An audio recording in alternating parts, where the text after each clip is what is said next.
नमस्कार मंडळी. स्टार प्रवाहावरील घरोघरी मातीच्या चुली ही मालिका सध्या खूपच चर्चेत आहेत.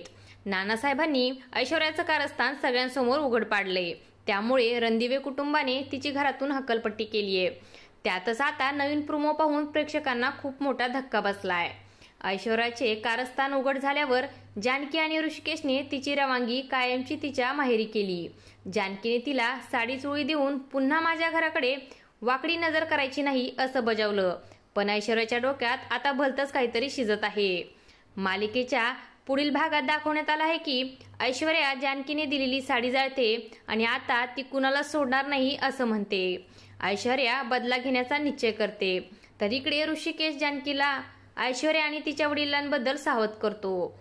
ते इतक्यात सहज शांत बसणार नाहीत असं म्हणतो. तेव्हा जानकी ते जर पुन्हा माझ्या घराच्या सावलीत आले तर मी त्यांना कायमचं शांत करेन असं म्हणते. आता येणाऱ्या भागात काय घडणार हे पाहणं खूपच रंजक ठरणार आहे. अशाच मालिकांच्या नवनवीन अपडेट्स बघण्यासाठी आपल्या चॅनलला सबस्क्राईब करा आणि व्हिडिओ आवडला असेल तर लाईक आणि शेअर करायला विसरू नका. धन्यवाद.